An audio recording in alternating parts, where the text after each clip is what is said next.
Bueno, en este momento entonces me voy a disponer a presentar al invitado que tenemos para el día de hoy. Él se llama Julián David Gatiga Ibáñez. Él es abogado de la Universidad, de la Pontificia Universidad Javeriana, especialista en Derecho de los Negocios Internacionales de la Universidad de los Andes. Es máster en Propiedad Intelectual, Industrial, Intelectual, Competencia y Nuevas Tecnologías de la Universidad Rey Juan Carlos. Él ha participado como becario en varios cursos de formación en propiedad intelectual dirigidos por la Organización Mundial de la Propiedad Intelectual, OMPI, y en los cursos virtuales dirigidos por la Dirección Nacional de Derechos de Autor, formando parte del grupo de actualización y elaboración de contenidos de estos últimos. Actualmente se desempeña en el cargo de subdirector técnico de capacitación, investigación y desarrollo de la Dirección Nacional de Derechos de Autor. Entonces, en este momento, pues le vamos a dar como la bienvenida a Julián. Antes que nada, quiero recordarles que la idea entonces es que tengamos nuestros micrófonos apagados, nuestras cámaras apagadas. Las cámaras es importante tenerlas apagadas para garantizar una muy buena conexión a Internet y no tener de pronto alguna mala señal. Los micrófonos también para garantizar que no vamos a tener ningún ruido de fondo y que podamos escuchar muy bien la charla. Muy importante que las personas que tengan preguntas en el momento las hagan por el chat. Yo voy a estar entonces leyéndolas. Y también es chévere que escuchemos entonces toda la charla, todo lo que nos tiene Julián para contarnos y al final podamos entonces resolver todas las preguntas, porque a lo mejor alguna pregunta de la que tengamos, él no la pueda resolver en el transcurso de la charla. Entonces, bienvenido Julián y bienvenido a todos los participantes que están en este momento en esta sala.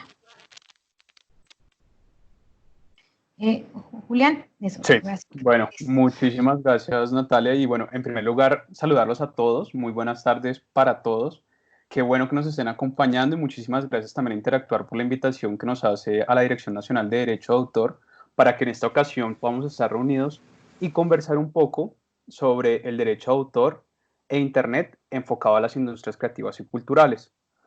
En esa oportunidad les explico un poco cuál va a ser la hoja de ruta que les voy a proponer y básicamente es iniciar con un panorama sobre los temas, para entender el concepto del derecho de autor y cuál es el alcance y sobre todo cuál es su importancia.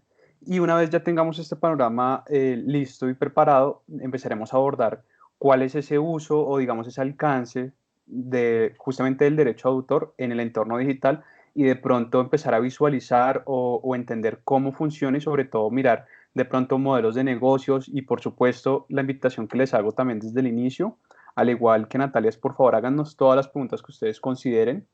La idea de este espacio es intentar absorber esas dudas, cualquier interrogante, para eso estamos. Y bueno, entonces empecemos y en ese orden de ideas con lo primero que hay que empezar es con el objeto de protección del derecho de autor. Pero bien, antes de eso es importante señalar también otro tema trascendental y es la propiedad intelectual como área del derecho. Para ubicarnos, digamos, de lo general a lo específico, la propiedad intelectual es un área del derecho que busca proteger básicamente las creaciones del intelecto humano, ¿de acuerdo? Ese es el objeto de protección de la propiedad intelectual. Dentro de la propiedad intelectual existen en Colombia tres áreas, si se quiere, que es el derecho de autor y los derechos conexos, la propiedad industrial y las variedades vegetales, ¿de acuerdo? Esas tres áreas hacen parte del sistema de propiedad intelectual. ¿Qué tienen en común? Que buscan proteger creaciones del intelecto humano. Pero esas creaciones del intelecto humano van a tener determinadas características en cada uno de los tres sistemas o áreas que les acabo de mencionar. Nosotros particularmente vamos a tratar el tema de la primera área que les mencionaba, que es el derecho de autor y los derechos conexos. Dicho esto, ahora sí entendamos o miremos el alcance de esta área. Entonces, propiedad intelectual, insisto, busca proteger las creaciones del intelecto humano y particularmente el derecho de autor dentro de esas creaciones del intelecto humano, su objeto de protección son todas las obras artísticas, científicas o literarias, ¿de acuerdo? Como bien ustedes lo están viendo en el slide que tienen en este momento proyectado. Y justamente la decisión andina 351 de 1993 nos señala lo que les estoy comentando, que la protección respecto de este cuerpo normativo va a recaer sobre las obras, insisto, artísticas, científicas o literarias. Deben tener esas características para que sean protegibles por derecho de autor. Pero bueno, ¿qué son obras artísticas, científicas o literarias o qué se puede entender por estas? Bien, en esencia, dentro de las obras artísticas, científicas o literarias se ha entendido que hacen parte, por ejemplo, entre otras, las obras literarias, entiéndase libros, guiones o las obras audiovisuales, bien sea cortometrajes, bien sea películas como tal, las obras musicales, bien sea con pues solamente la melodía o bien sea todo el máster grabado o la fijación completa del fonograma, bien sea las obras, escultura, pintura, fotografía, obras arquitectónicas, el software, los videojuegos, etcétera. Todas estas son obras que son protegidas por el derecho de autor y justamente son contenidos creativos que muchos de nosotros, o en este caso ustedes como emprendedores, empresarios o dedicados al sector de las industrias creativas y culturales, van creando de manera constante, ¿de acuerdo? Y todas estas obras son susceptibles de ser protegidas a través del derecho de autor. Eso es importantísimo. Y justamente en ese orden de ideas, la idea pues justamente es intentar visualizar por qué es importante saber qué implica que esté protegida por el derecho de autor. Pero entonces, volviendo al tema que tienen enfrente, entonces el objeto de protección del derecho de autor, insisto, son las obras artísticas, científicas o literarias y ya saben que abarca un sinnúmero de industrias creativas y culturales, ¿de acuerdo? Bien, en ese orden de ideas, la persona que crea esa obra se denomina autor, es decir, desde un punto de vista jurídico, el sujeto de protección va a ser el autor y el autor es esa persona natural que crea la obra artística, científica o literaria y que le concede el derecho, es decir, esos creadores que tienen o cuáles que les otorga, cuál es ese derecho que se les otorga. Básicamente, se les otorgan dos clases de prerrogativas. En primer lugar, los derechos morales y en segundo lugar, los derechos patrimoniales. Ustedes en este momento están viendo los derechos morales y los derechos morales tienen las siguientes características. Son derechos que no tienen contenido económico. Jurídicamente diríamos que son inembargables, imprescriptibles e inalienables. Eso quiere decir que no se pueden realizar contratos con estos derechos y adicionalmente no tienen limitación en el tiempo. ¿Cómo así? Ustedes pueden estarse preguntando. Básicamente les estoy diciendo que los creadores tienen algo que son derechos morales que no tienen contenido económico, es decir, no tienen un valor pecuniario y no pueden realizar contratos. Entonces ustedes pueden estarse preguntando, ¿para qué me sirven estos derechos? Pues justamente están pensados de esa manera, que no se pueden realizar contratos porque estos derechos siempre van a estar en cabeza del creador, de esa persona natural, del que escribió la obra, del creador del audiovisual, del creador del cuadro, del fotógrafo, etcétera. Y justamente van a estar en su cabeza porque son muy importantes. Si quieren los vemos rápidamente. Son estos 5 que ustedes están viendo. En primer lugar es el derecho de paternidad. El derecho de paternidad consiste en que el creador sea ¿se me está escuchando bien? Sí. Bueno, que el derecho de paternidad consiste básicamente en que el autor o creador de esa obra sea conocido como tal en cualquier momento y lugar, ¿de acuerdo? Eso es muy importante, ¿por qué? Porque piensen en el escenario que es posible, más adelante lo podemos conversar, que ustedes, por ejemplo, hicieron una obra literaria o desarrollaron, no sé, desarrollaron un código fuente para un software o para un videojuego, etcétera. Y eventualmente ustedes pueden vender esa obra. Claro, cuando la venden, eventualmente ese tercero va a ser quien la va a explotar económicamente, pero ustedes tienen el derecho de que cualquier persona que esté interesada en desarrollar una obra similar conozca que la persona que creó esa obra son ustedes. En eso consiste el derecho de paternidad. El derecho de integridad es el derecho que el creador tiene de oponerse a cualquier deformación por parte de un tercero, siempre y cuando esa deformación o mutilación de la obra atente, como ustedes ven ahí, contra el decoro de la obra o la reputación del autor.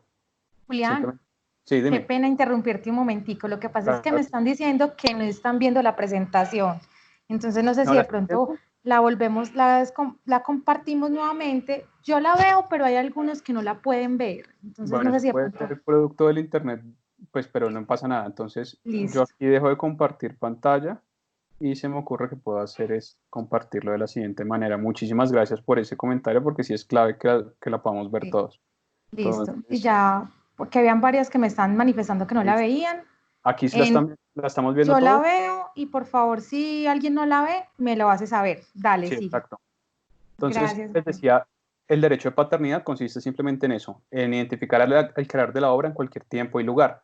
El derecho de integridad es ese oponerse a cualquier modificación que haga un tercero, siempre y cuando esa modificación, ojo, atente contra el decoro de la obra o la reputación del autor. Y les estaba mencionando que, por ejemplo, podría ser una situación en la cual se me ocurre, piensen ustedes, hay un arquitecto, pues ya falleció, pero muy famoso, que es Salmona, ¿de acuerdo? Entonces piensen ustedes que Salmona, cuya característica principal en sus fachadas, en sus obras arquitectónicas, es que la utilización del ladrillo. Perdón. Entonces, ¿cuál podría ser una modificación de esa obra que atente con la reputación o decoro de la obra de Salmona? Que a alguien se le ocurra cambiar, por ejemplo, el tema del ladrillo por otro, en vez de usar ladrillo, utilizar alguna otra, no sé, elemento para que en vez de utilizar el ladrillo. O piensen ustedes en el maestro Botero, ¿cuál es la característica de su obra? Eventualmente las mujeres o las personas de amplias proporciones, ¿de acuerdo? ¿Para qué lo pones así? En Dame mis ese auriculares. podría ser, yo les recomiendo de pronto que guarden los micrófonos, eso. Y eventualmente, ¿qué podría hacer que atente contra este tipo de obras? Que eventualmente alguien tome una obra de Botero y eventualmente que la haya adquirido, por supuesto, lícitamente, ahorita vamos a ver eso, y eventualmente, claro, cambio, modifique esa obra, eso atentaría contra la reputación que tiene como autor o contra el decoro mismo de la obra. El derecho de ineditud, por su parte, consiste en que el autor, si no quiere publicar su obra o hacer pública o dar a conocer su obra, está en todo el derecho de no hacerlo. Eso puede obedecer a muchas circunstancias. Piensen ustedes que son los creadores de cualquier tipo de obra de las que hemos mencionado y ustedes, por ejemplo, si, no sé, tienen un contrato de confidencialidad o simplemente no les interesa que nadie conozca aún esa obra, ustedes podrían eventualmente, si alguien la publica sin su autorización, estaría vulnerando el derecho de ineditud, ¿de acuerdo? De mantener su obra inédita, es decir, sin divulgarla o no publicarla, si ustedes no lo quieren. Un cuarto derecho sería el derecho de modificación. Esto quiere decir que ustedes como creadores, el creador, la persona natural, el autor de la obra, puede en cualquier momento y lugar modificar su obra si así lo considera oportuno y pertinente. Aquí hago un asterisco y ahorita les explico por qué. El quinto derecho es el derecho de retracto. El derecho de retracto es que una vez mi obra está en el mercado, yo como autor, así la haya cedido los derechos patrimoniales que ahorita vamos a ver a un tercero, eventualmente yo tengo todo el derecho de solicitar que se retire del mercado esa obra. ¿De acuerdo? Ese derecho también tiene un asterisco importante. ¿Por qué les puse asterisco en el derecho de modificación y el derecho de retracto? Porque si ustedes se dan cuenta que estás en estos dos derechos, que el ejercicio de estos es muy amplio. Piensen ustedes que tienen por ejemplo, son escritores y eventualmente tienen un contrato de edición pues con una editorial y ustedes dicen, mire, yo estuve en una charla de derecho de autor y yo sé que tengo el derecho moral de solicitar que se retire mi obra del mercado y señor editor, quiero que la solicite, quiero que la retire ya mismo. ¿Podría hacerlo? Sí, hombre, podría hacerlo eventualmente, pero ojo, el ejercicio que usted haga de estos derechos no puede ir en contravía de relaciones jurídicas previas. ¿Qué quiere decir eso? Básicamente que si ustedes con el ejercicio de estos derechos causan un daño en alguna relación previa anterior, ustedes, según el derecho, lo que ustedes tienen que hacer es dejar a esa persona indemne. ¿Cómo se materializa esto que les estoy diciendo? Piensen en el siguiente ejemplo, en el ejemplo del editor que les estoy diciendo. El editor les podría decir, perfecto, yo retiro ya su obra, esos, no sé, esos 2.000 ejemplares los retiro de las librerías, pero eventualmente hacer ese procedimiento a mí y las pérdidas por las ventas me va a generar un daño de, no sé, 200 millones de pesos. Deme 200 millones de pesos y hoy a las 6 de la tarde están todos los libros en su casa. Eso es lo que me cuesta a mí hacer ese retiro. Claro, protegen su derecho, pueden ejercitar su derecho, pero ojo, en ese orden de ideas no podrían causar perjuicios si ustedes ya firmaron contratos anteriores. El derecho, por eso busca que haya un equilibrio y justamente, digamos, una equidad en este tema. Esos son los derechos morales que, como les decía, siempre están en cabeza del autor. Ahora, por otra parte, ese autor o esos creadores, esas personas naturales, al momento de crear esas obras artísticas, científicas o literarias, por otro lado, tienen los denominados derechos patrimoniales. Los derechos patrimoniales, a diferencia de los derechos morales, estos derechos sí tienen contenido económico, sí se pueden negociar y tienen una limitación en el tiempo. ¿Cómo así? Pues sí, justamente en estos derechos morales se concentran las modalidades de negocio que pueden darse alrededor de estas obras, de las cuales ustedes son, digamos, la imaginación y, digamos, la capacidad de crear modelos de negocio depende ya de ustedes propiamente, de la negociación que hagan, y eventualmente son los derechos que permiten explotar esa obra, es decir, que ese autor tenga una remuneración derivada justamente de la explotación de su obra, como él determine. ¿Por qué? Porque son derechos igual de carácter privado que entre las partes pueden negociar. Ahorita les voy a explicar un poco el tema de los contratos, no se preocupen. Eventualmente con los derechos patrimoniales, ¿cómo sería el tema? Esos derechos entonces sí tienen contenido económico, es decir, sí se les puede poner un precio. ¿Cuál precio? El que las partes determinen. Ustedes tienen, en derecho existe un tema que es la libertad contractual. Ustedes tienen todo el derecho de negociar como quieran sus derechos. Puede ser gratuitamente, sí, puede ser gratuitamente o puede ser oneroso y establecer cualquier precio. 100, 200, 1 millón, lo que ustedes deciden. Depende de las partes. Sí se pueden hacer contratos, ahorita vamos a ver algunos tipos de contratos de manera muy, muy rápida, les voy a explicar algunos temas contractuales, y eventualmente les decía que si tiene una limitación en el tiempo. Un paréntesis, el hecho que puedan hacerse contratos quiere decir que son transferibles, es decir, que si en principio nacen en cabeza del autor o creador de la obra, justamente a través de ciertos contratos se pueden transferir, poner en cabeza de otra persona esos derechos. Ya vamos a ver eso. Y si tiene una limitación en el tiempo, ¿esto qué quiere decir? Básicamente que en lo que respecta a es decir, que tiene una duración. ¿Cuál es la duración en Colombia de estos derechos patrimoniales? En lo que respecta, cuando se trata de una persona natural, es la vida del autor más 80 años. Eso dura cada uno de estos derechos. La vida del autor más 80 años. Y cuando es una persona jurídica, dura hasta 70 años. ¿De acuerdo? ¿Eso qué quiere decir? Que la ley entiende que la idea al momento de promover estas industrias creativas y culturales basadas en derecho de autor, lo que quiere es que los creadores de contenidos, indistintamente de cuál sea su industria, puedan vivir de sus obras. Por eso es que duran tanto, la vida del autor más 80 años. Pero por supuesto, la ley también es clara en decir, si usted quiere ceder o vender esos derechos en el minuto 1, lo puede hacer. Eso ya depende de usted. Pero si usted en cambio los quiere administrar durante toda su vida, pues hay contratos que le permiten hacer esa administración sin tener que transferirlos a otra persona. Ya vamos a ver eso, ¿listo? Pero explicamos cuáles son. Básicamente, pues son esos 5 que ustedes están viendo ahí. El derecho de reproducción consiste, todos esos derechos patrimoniales consisten en autorizar o prohibir algo a alguien, ¿de acuerdo? Entonces, ¿por qué funciona de esa manera? Porque en propiedad intelectual y sobre todo en derecho de autor hay una premisa importantísima que debemos conocer y es cualquier uso que yo vaya a hacer de una obra protegida por derecho de autor, de la que no sea el autor ni el titular de derechos, debo pedir autorización de manera previa y expresa. Eso es importantísimo.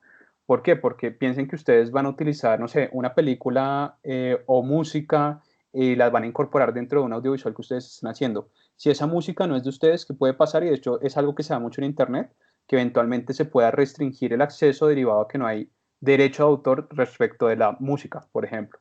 O si ustedes están viendo que hay un uso de sus obras, ustedes podrían decirle a una persona, mire, esa persona no está autorizada, por favor retire ese contenido porque ese contenido es mío. Y la licencia de ese contenido cuesta tanto, por ejemplo. ¿De acuerdo? Simplemente es eso, cualquier uso que yo vaya a hacer, debo pedir autorización al autor o titular de derechos de manera, ojo, previa y expresa. No es que yo haga el uso y luego pido permiso, no, es yo primero digo qué voy a hacer y pido el permiso. Y si me autorizan, hago ese uso. ¿Por qué es importante mencionar esto? Porque es que de no hacerlo así, eventualmente yo estaría haciendo o cometiendo infracciones al derecho de autor. Y ahorita que lo vamos a ver más adelante, eso se puede concentrar en varias, digamos, puede tener varios alcances en distintas esferas del ordenamiento jurídico, pero ya vamos a ver eso más adelante. Derecho de reproducción, entonces. El derecho de reproducción consiste en la autorizar o prohibir ¿qué? La creación de nuevos ejemplares. Por ejemplo, imagínense que ustedes tienen, no sé, son escritores, hacen un contrato de edición con una editorial y pactan, acuerdan hacer un tiraje de 100 ejemplares. Eso, es decir, 100 reproducciones de esa obra literaria. ¿Qué pasa si el editor hace 200? Pues que sin su autorización, si ustedes pactaron 100 y el editor hace 200, pues que eventualmente el editor está haciendo una infracción al derecho de reproducción toda vez que ustedes se habían negociado por esos 100 ejemplares, no sé, 50.000 pesos por ejemplar. Pero ¿qué pasaría si él hace otros 100? Que eventualmente esos 100 adicionales no fueron negociados y ustedes como creadores podrían estar en todo el derecho de o subir el precio o bajar o querer negociar o simplemente no autorizarlo, porque no sé, tienen otra editorial interesada que les va a pagar más, por ejemplo. Entonces, por eso es súper importante tener en cuenta ese tema de reproducción, que es autorizar o prohibir la creación de nuevos ejemplares. El derecho de distribución es autorizar o prohibir, como su nombre indica, cualquier ejercicio propio de la distribución, es decir, el alquiler, la venta, el préstamo, etc. Piensen en el siguiente ejemplo. Ustedes pueden tener, por ejemplo, un distribuidor exclusivo, ¿cierto? Entonces, ¿qué sucede? Si ustedes tienen este tema de distribución exclusiva con una tienda específica, un local comercial específico, y no les interesa que hayan otros distribuidores de su contenido, eventualmente ustedes pueden hacer eso, porque ¿qué pasaría si empieza a distribuir otra persona? Que eventualmente lo estaría haciendo sin autorización y podría estar afectando el modelo de negocio de ustedes.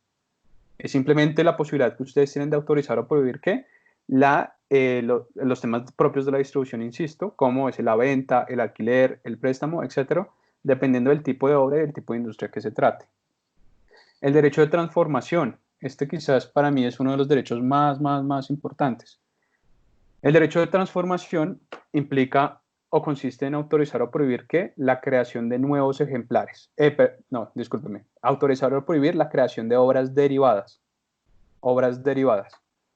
Hago un paréntesis, que es una obra derivada. Yo hasta el momento me he referido simplemente a qué? A obras. Obras artísticas, científicas o literarias, ¿cierto? Pues bien, desde un punto de vista técnico, esas obras que se crean inicialmente se denominan obras originarias, que es esa primera creación.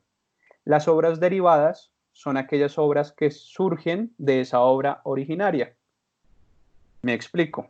Ustedes, ¿en qué consiste el derecho de transformación? Entonces, reitero, en la creación de obras derivadas. Entonces, una obra derivada, les estoy diciendo, surge de una obra originaria. ¿Cómo así? Claro, porque son aquellas obras que son las adaptaciones, traducciones, modificaciones, compilaciones, etc. Un ejemplo clásico en este asunto podría ser el siguiente. Piensen que ustedes son escritores, no sé, Harry Potter, y eventualmente es la obra literaria. Pero ¿qué pasa si hay una productora interesada, en este caso, no sé, la Warner Brothers, quiere hacer un audiovisual de ese libro? ¿Quiere hacer una qué? Pues básicamente quiere hacer una adaptación de esa obra literaria a una obra audiovisual. Eso es el derecho de transformación. En este caso, la productora interesada tendría que hablar con el titular de derechos de la obra literaria y pedirle autorización para hacer la película. Antes no, porque si la hace sin autorización estaría vulnerando ¿cuál derecho? El derecho patrimonial de transformación. Por ejemplo, otro caso puede ser que ustedes, no sé, tengan una obra audiovisual y, no sé, el idioma original es el inglés. Y alguien dice, oiga, esa película estaría muy bien si se puede adaptar o se puede traducir al castellano o al español puntualmente. Entonces, esa transformación, esa traducción sería una obra derivada toda vez que la obra original es en inglés. ¿De acuerdo? Esos son obras derivadas. Como ustedes se dan cuenta, puede ocurrir en distintas industrias. Y lo mismo en la industria de la música. Piensen que ustedes, no sé, son artistas, son músicos y eventualmente están dentro del sector musical, son artistas, no sé, de reggaetón. Y eventualmente pueden transformar esa obra fonográfica de ustedes de reggaetón y volverla, no sé, salsa o hacerla más lenta y cambiarla de género. Eso es posible, o pasarla a pop. Podría ser, esos son transformaciones a la melodía y pues al ritmo inicial de la obra, en este caso musical. ¿De acuerdo? Todos esos son transformaciones que deben tener autorización previa y expresa. Frente a esto, es importante aclarar que esas obras derivadas, a su turno, ojo aquí, por eso les digo que es tan importante este derecho, esa obra derivada a su turno tendrá nuevos derechos morales y patrimoniales. Por eso es tan importante hacer buenos contratos. ¿Qué quiere decir esto? Que si mi obra original es en español y autoricé, no sé, a Natalia la traducción al inglés, ¿qué pasa si la obra que se vende es la obra que está en inglés y yo no negocié, no sé, un concepto de ventas o de regalías futuras? Que eventualmente pues Natalia va a ser quien se va a lucrar de esa obra en inglés y yo no voy a recibir un peso. ¿Ven el tema? Aun cuando yo haya hecho la obra original, pero ¿qué pasa si hice un mal contrato? Ese es el tema. Pero bueno, El cuarto derecho es el derecho de comunicación pública. El derecho de comunicación pública consiste en autorizar o prohibir el acceso a las obras o a esas creaciones artísticas, científicas o literarias, con la condición de que yo como autor decido o determino el dónde, el cómo y el cuándo. ¿De acuerdo? ¿Cómo así? Piense en una obra audiovisual. Yo puedo tener, no sé, ser el titular de derechos de una película y puedo hacer un contrato de exhibición con una sala de cine y pactar o llegar a un acuerdo en el cual, un contrato en virtud del cual se exhiba mi película los martes y los jueves de 5 a 8 de la noche en esas salas. ¿Qué pasa ustedes? Yo estoy decidiendo dónde, cómo y cuándo, ¿se dan cuenta? ¿Y qué pasaría frente a los usuarios? Pues que el usuario solamente podría tener acceso a la obra si van a esas salas de cines en esos horarios específicos y en esas fechas determinadas. ¿De acuerdo? Eso es la comunicación pública. Lo mismo podría ser, no sé, con un concierto. Si yo soy el artista y eventualmente un promotor o manager, eventualmente un productor de eventos, y vamos a hacer un concierto en Medellín el jueves 28 de mayo a las 3 de la tarde, ¿qué pasaría? Pues que ustedes tendrían como usuarios para acceder a mis canciones tendrían que ir a ese lugar específico, a esa hora determinada, durante pues, el espacio comprendido para tener acceso a la música. Eso es comunicación pública. Puesta a disposición es una especie de comunicación pública que surge con las nuevas tecnologías, que es el quinto derecho que ustedes están viendo ahí. La puesta a disposición consiste en autorizar o prohibir el acceso a las obras, pero ojo, yo ya no como autor o titular de derechos voy a elegir propiamente el dónde, el cómo y el cuándo, sino va a ser producto mismo de la nueva tecnología. Me explico. Siguiendo el ejemplo del audiovisual, yo como productor audiovisual o titular de las obras cinematográficas, de la obra audiovisual, ¿qué podría pasar? Que en vez de ir a una sala de cine para hacer un contrato de exhibición, lo que acudo es a Netflix, por ejemplo, que es una plataforma digital, ¿cierto? Hablando pues justamente tocando ejemplos ya propios de nuestra charla, de temas de Internet. En ese orden de ideas, ¿qué pasaría?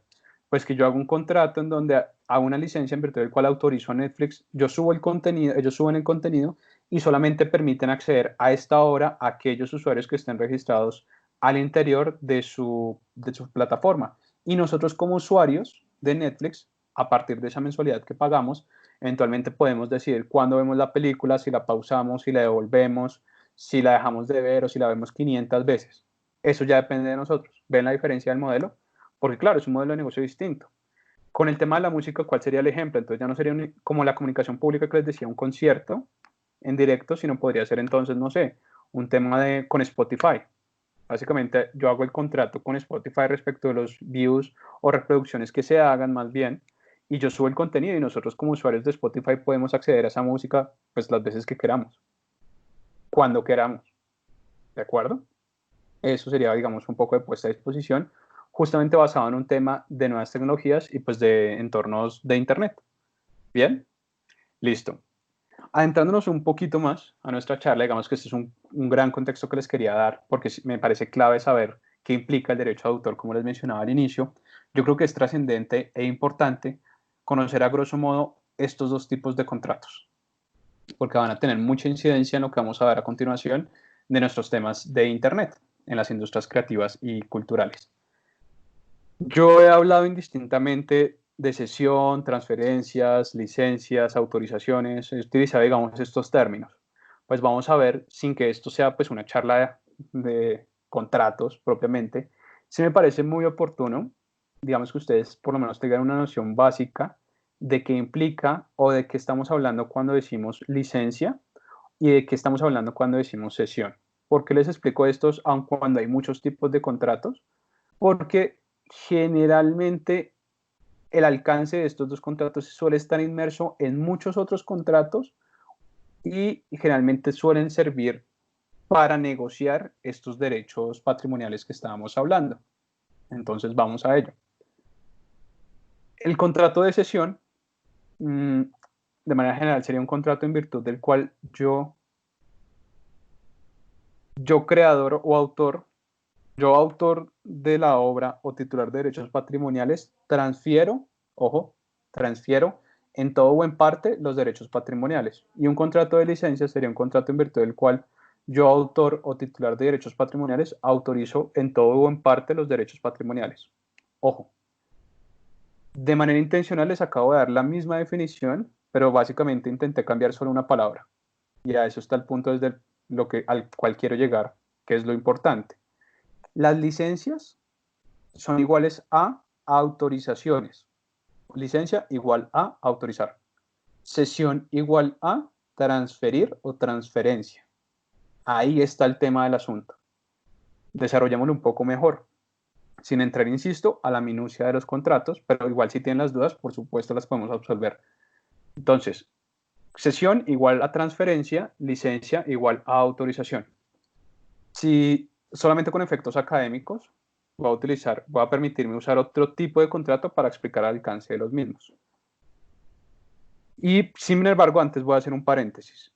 Los derechos de autor, el derecho, tanto, pues en este caso los derechos patrimoniales, hacen parte de justamente del patrimonio de las personas, en este caso del autor. ¿Y cómo hacen parte del patrimonio? Porque son activos intangibles, es decir, hacen parte, si bien no son activos tangibles que yo pueda tocar como tal, como digamos un inmueble, una casa, un carro, etcétera, lo cierto es que estas obras, si, a partir de esos derechos patrimoniales, son activos que hacen parte dentro de mi patrimonio y yo puedo negociar. Por eso son los derechos que se pueden negociar. Dicho esto, ahora sí voy a utilizar otros contratos para explicar el tema de la licencia y la cesión. Piensen ustedes que si yo tengo un inmueble, una casa, y hago un contrato de compra-venta de bien inmueble con Natalia, ¿qué pasaría? En esencia, el contrato de bien inmueble, ¿en qué consiste? Y cualquier contrato de compra-venta consiste en entregar ese objeto y a cambio dar un dinero, y básicamente ahí se perfeccionaría el tema de la compra-venta, pues según los requisitos que haya lugar. Pero ¿en qué consiste desde el punto de vista del patrimonio? Que mi casa, el derecho de propiedad que yo tengo sobre ese inmueble, sale de la cabeza de Julián e ingresa al patrimonio de Natalia. ¿Por qué? Porque le estoy transfiriendo mi derecho de propiedad. ¿De acuerdo? Eso es un contrato de compra-venta de bien inmueble. ¿Mm? Entonces, ¿qué pasaría? Que eventualmente la casa deja de ser de Julián. Julián a cambio recibió X cantidad de dinero y pasa al patrimonio de Natalia. Y Natalia, a su turno, pues ahora es la dueña de la casa.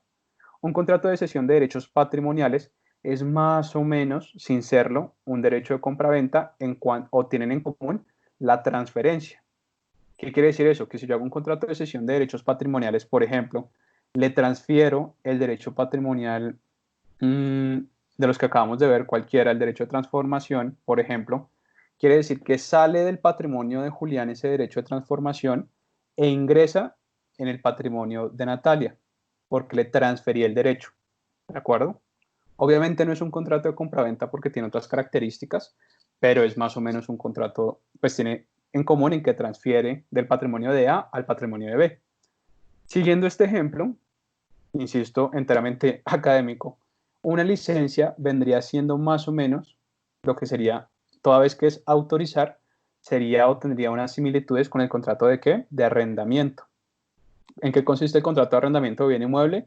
Un contrato en virtud del cual el dueño del inmueble autoriza el uso de su inmueble a una persona a cambio de ¿qué? De un canon de arrendamiento. Es decir, yo le pago, alguien me paga a mí para que utilice mi casa. Si yo hago un contrato de arrendamiento con Natalia, básicamente Natalia me paga mes a mes justamente por el uso que hace de mi casa. ¿De acuerdo? La pregunta es, cuando yo hago un contrato de arrendamiento, ¿de quién es la casa? ¿De Julián o de Natalia? De Julián. La casa sigue siendo mía porque yo no he transferido nada. Yo simplemente autoricé a Natalia a vivir allí por una cantidad determinada de meses o de tiempo. ¿A cambio de qué? De un dinero. Un contrato de licencia, como es también una autorización, por eso les hice el símil, tendría similitudes con ese contrato de arrendamiento. Un contrato de licencia de derechos patrimoniales es un contrato en virtud del cual yo autorizo a un tercero determinado uso, determinada actividad de esos derechos patrimoniales. Entonces yo le puedo dar una licencia para reproducir o para distribuir o para transformar, etcétera, cualquier uso. Comunicación pública, por ejemplo, puedo licenciar para que Natalia haga una comunicación pública en determinado momento, pero el derecho sigue siendo mío. Lo que pasa es que para una actuación determinada yo le autoricé un uso y ella a cambio pues me da un precio, punto. Entonces, volviendo a nuestro tema, una licencia consiste en autorizar y una sesión consiste en ¿qué? En transferir. Insisto, esto simplemente para verlo súper rápido, para no concentrarme mucho en este tema porque pues tiene mucho de profundidad, pero sí es importante que por lo menos tengamos presente que la licencia es autorizar y la sesión es transferir. Por eso hay que tener en cuenta esos dos contratos. ¿Por qué? Porque tiene un rol activo en lo que vamos a ver a continuación de Internet. ¿De acuerdo? Bien. Dicho esto, entonces nos adentramos ahora sí de lleno a nuestro tema de Internet y, digamos, nuevas tecnologías en este tema de las industrias creativas y culturales. Bien. Y lo primero que yo les quiero mencionar es, digamos, romper de pronto con un mito o dar alcance definitivo a un tema y es, bueno, ¿y qué pasa con las páginas web, por ejemplo? ¿Las páginas web se protegen por derecho de autor? ¿Ustedes creen que son unas obras, que son obras artísticas, científicas o literarias? La página web como tal, ¿ustedes qué creen? ¿Que sí, que no? ¿Será que tiene protección por derecho de autor? Pues bien, las páginas web no se consideran obras objeto de protección por derecho de autor. Ojo, eso no quiere decir que no tenga protección por otras áreas del derecho o que el dominio no se pueda proteger desde otros puntos de vista jurídicamente hablando, pero por lo menos desde el derecho de autor, no. Esto quiere decir que la página web como tal no es considerada una obra artística, científica o literaria y por lo tanto no tiene protección desde el derecho de autor. Pero ojo, todos sabemos que una página web, más allá del código, pues que eventualmente está detrás, que eventualmente ese código sí podría ser susceptible, ya vamos a ver cómo. Una página, ¿por qué no se considera un objeto de protección? Porque es del derecho de autor, porque desde el punto de vista del derecho de autor, las páginas, pues las páginas web o páginas de internet se consideran que son un medio para transmitir contenidos artísticos o contenidos que sí son protegibles por derecho de autor. Es decir, yo en una página web que alojo o qué contenido subo, obras audiovisuales, fotografías, música y obras literarias, puedo subir mucho contenido y lo que entonces se va a proteger es ese contenido que yo subo. En este orden de ideas, justamente lo que les estaba diciendo, una página web puede estar compuesta por videos, fotografías, texto, música y software, y esos elementos sí son los que se van a proteger vía derecho de autor. Es decir, ustedes pueden crear videos, pueden subirlos digamos, a su página web, y lo que se protege es justamente individualmente considerados esas obras, pero no la página web como un todo, ¿de acuerdo? Aun cuando en la práctica la interfaz de la web esté todo junto, digamos, todo presentado en un mismo lugar, lo cierto es que lo que se va a proteger desde el punto de vista del derecho de autor son las obras de manera individualmente consideradas. ¿Por qué? Y tiene toda la lógica del mundo, porque es que en una página web ustedes pueden alojar un video, por ejemplo, una obra audiovisual de cualquier duración, y ¿qué pasa? Que alguien más puede tomar ese video y usarlo en otra página web o presentarlo como suyo. Ahí estaría vulnerando el derecho de autor de ustedes, ¿de acuerdo? Si lo hizo sin autorización. O modificar ese video para generar o transformarlo. Ahí estaría vulnerando el derecho de transformación, ¿de acuerdo? Por eso es que se protege, insisto, no las páginas web como un todo, sino el contenido como obras que están individualmente consideradas, ¿de acuerdo? Entonces, ese es el primer asunto. Entonces, vamos a entrar, entonces, ¿qué sucede? Ya aclarado, digamos, ese tema de puerta de entrada, vamos a mirar un poco qué sucede con nuestras obras en Internet, ¿de acuerdo? Que yo creo que es un tema importante pues, en esta charla. Entonces, ¿qué sucede con nuestras obras? Básicamente, hasta acá les he mencionado que lo que se protege, insisto, son las obras artísticas, científicas o literarias, independientemente, digamos, también del tipo de exteriorización. Es decir, yo puedo crear una obra literaria en papel, escrita a mano, pero también obviamente puedo hacer una obra literaria desde un Word en un computador, en un medio digital. Independientemente del soporte de la obra, se va a proteger la obra siempre y cuando yo la haya exteriorizado, ¿de acuerdo? ¿Y qué sucede con el tema de Internet? Que generalmente nuestras obras, si bien están en formatos digitales, aún así también se protegen. Eso es importante que ustedes lo conozcan. Y más aún, yo creo que esto es importante señalar, Internet no es igual a gratuidad. Eso es importante, lo vamos a ver más adelante, en el sentido en que no por el hecho en que las obras estén subidas a Internet quiere decir que son gratis. O que yo pueda copiarlas, quiere decir que cómo las puedo copiar, eso es gratuito, no. De hecho, vamos a ver más adelante que incluso podrían estar cometiendo infracciones. Y pues ese es el tema. De hecho, pocas cosas son gratuitas en Internet. Pero bueno, primero avancemos con un tema que yo creo que es de común uso en el tema de Internet con las industrias creativas y culturales, y es qué pasa con nuestras obras en Internet, pero puntualmente en lo que tiene que ver con las redes sociales. Es decir, qué pasa cuando yo subo mis obras, mis videos, mis obras literarias, mi PDF, mis fotografías a plataformas como Facebook, Twitter, Instagram, etcétera, cualquier plataforma, eh, cualquier red social. Aquí lo que sucede es que vamos a tener siempre presente, pues que tener presente siempre los términos y condiciones, ¿de acuerdo? ¿Por qué? Porque ustedes, o sea, una red social, de pronto es importante que empecemos a evaluarnos si es el lugar idóneo para que yo publicite o difunda mis creaciones, sobre todo desde un punto de vista comercial, es decir, si realmente estas redes sociales sirven de manera idónea como vitrinas digitales para yo, digamos, mostrar lo que vendo o subir allí, por ejemplo, mi canción de manera completa. ¿Qué pasa con eso? ¿Vale la pena que yo suba mis obras completas a estas plataformas o no? En principio, claro, todos somos libres de utilizar o no las redes sociales como queramos, pero digamos sí es importante que ustedes conozcan cuál es el tratamiento que se les va a dar a esas obras. Simplemente, y por eso es importante el tema de los términos y condiciones. ¿Por qué? Porque cuando uno accede a una red social, lo primero que tiene que hacer antes de darse de alta como usuario es, una vez llenan todos los datos, es aceptar términos y condiciones, ¿cierto? Que yo estoy seguro que más de uno, pues de pronto al inicio no leemos. Pero bueno, puntualmente en temas de las obras de derecho de autor, ¿qué pasa?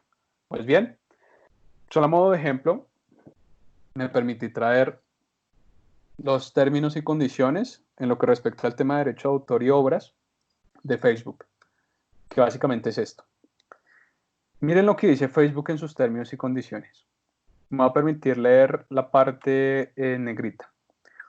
Entonces, en esencia lo que está diciendo es que cuando compartimos o publicamos o subo mis contenidos a, digamos, estas obras artísticas, científicas o literarias a Facebook, ¿qué pasa?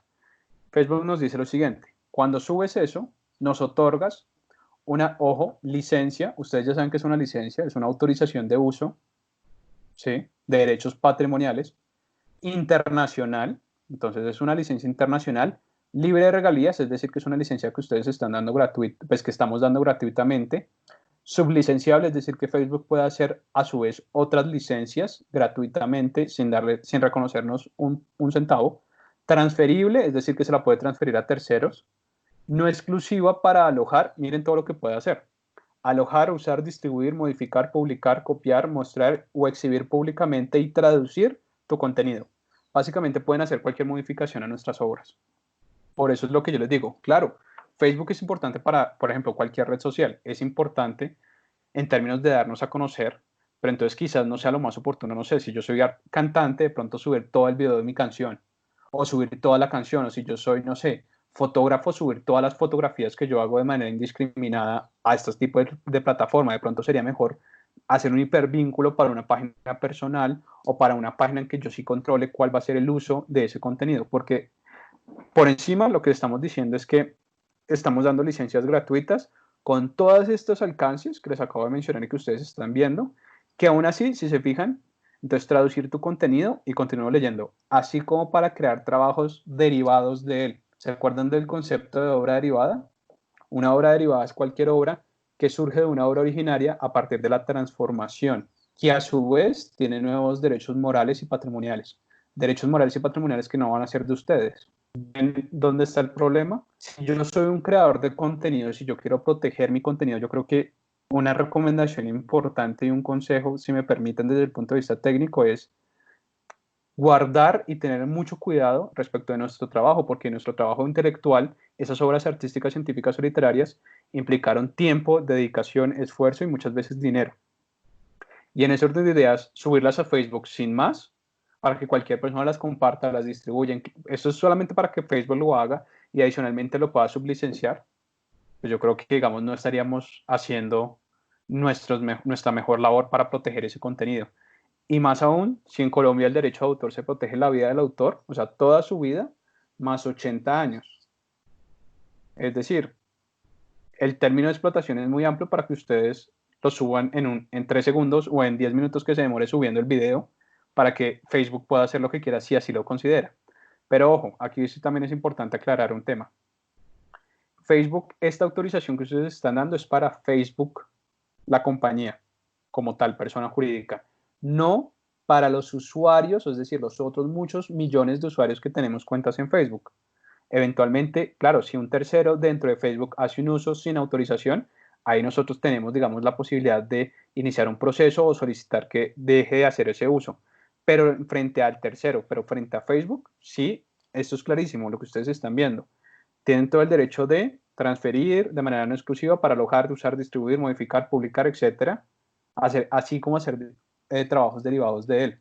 ¿De acuerdo? Entonces, para que tengamos mucho cuidado, cuál es el alcance que estamos haciendo en nuestras redes sociales de nuestros contenidos protegidos por derecho de autor. ¿De acuerdo? Bien. ¿Cuáles serían entonces las recomendaciones generales en este orden de ideas? Que siempre que subamos contenido web, como ustedes están viendo ahí, a cualquier plataforma, es vital que leamos y conozcamos de antemano si le vamos a dar un uso comercial o queremos darle un uso de vitrina para difundir nuestro trabajo, es bajo qué condiciones o cuáles son los términos y condiciones de esa plataforma, porque claro, cada plataforma es libre de establecer sus términos y condiciones y no obligan nunca a nadie a crear una cuenta. Si yo estoy en esa cuenta es porque yo quiero, ¿de acuerdo? Y por eso es cuando ustedes intentan cerrar una cuenta, es que les aparecen varias veces. ¿Estás seguro que deseas retirarte? ¿Estás seguro? Recuerda que si te vas, todos tus contenidos estarán alojados. Claro que estarán alojados porque le di una licencia. Y todo está allí y va a quedar allí siempre.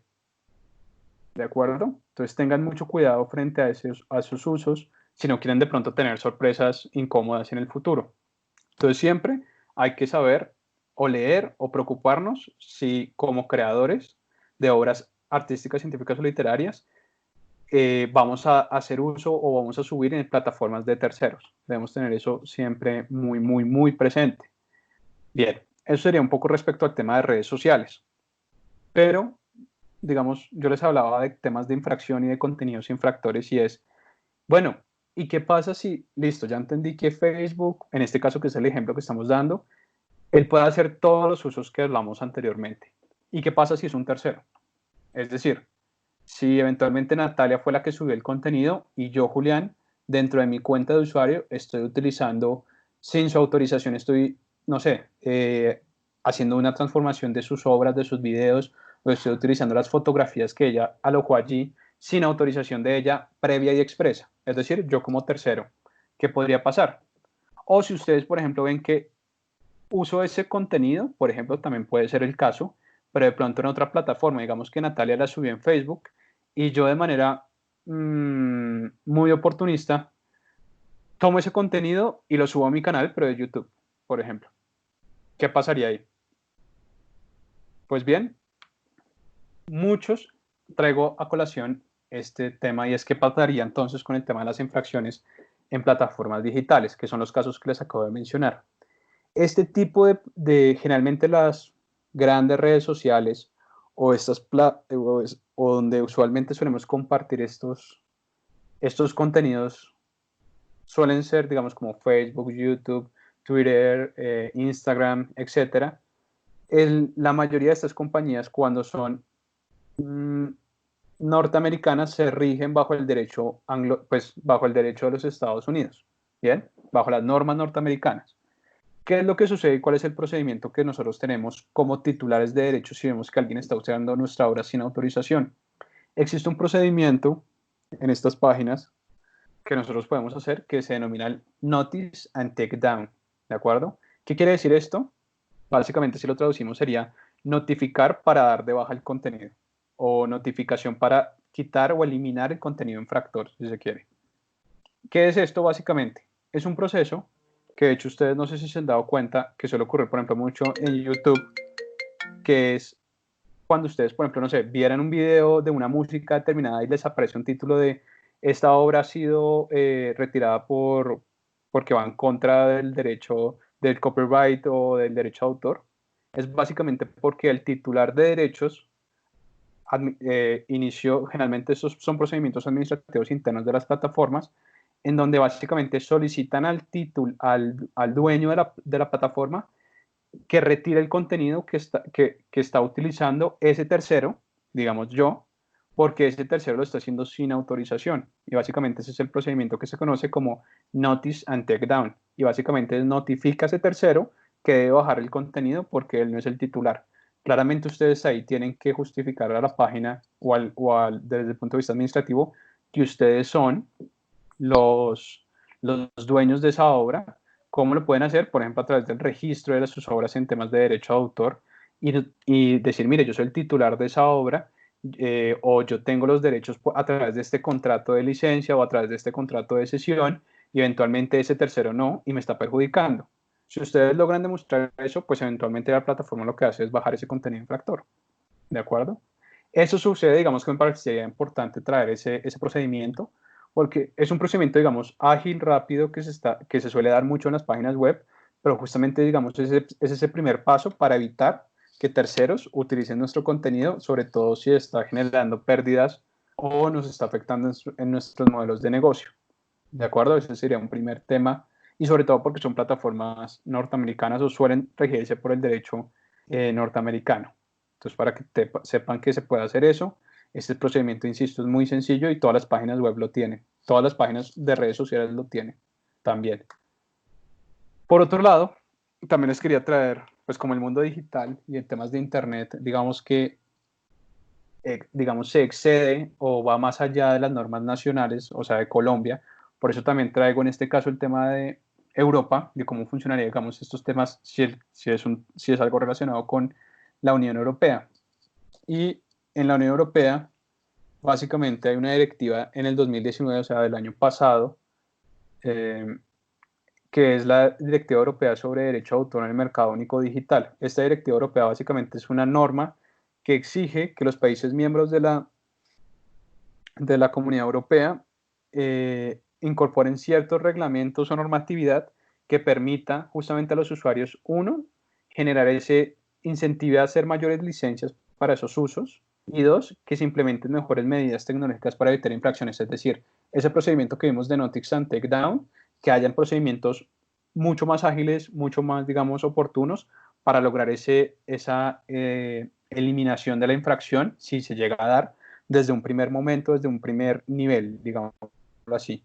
Porque, ojo, estos procedimientos, insisto, solamente es para que se elimine el contenido infractor, pero eventualmente eso no quita a que ustedes puedan hacer lo siguiente que les voy a mostrar, que es accionar una vía de las siguientes, que es ¿se acuerdan cuando yo les decía que son infracciones al derecho de autor y que hay distintos alcances? Es porque una vez ya se eliminó, digamos, se evitó que ese tercero siguiera en esa red social determinada cometiendo esa infracción. Ustedes, por eso les decía, es el primer paso. ¿Ustedes qué podrían hacer?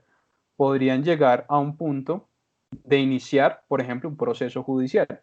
¿Esto qué quiere decir? Que podrían demandarlo, es decir, irse por el ámbito civil, podrían demandar y en este caso buscar una indemnización por el daño causado, es decir, digamos una cantidad de dinero que que indemnice o digamos cubra de alguna manera la afectación que hayan podido tener. Por ejemplo, piensen en que ustedes son productores audiovisuales y alguien en YouTube subió la película entera, y por cada día que estuvo en YouTube, pues tuvieron pérdidas importantísimas en las salas de cine, porque pues nadie iba a ver una película si la podía ver gratis, por ejemplo.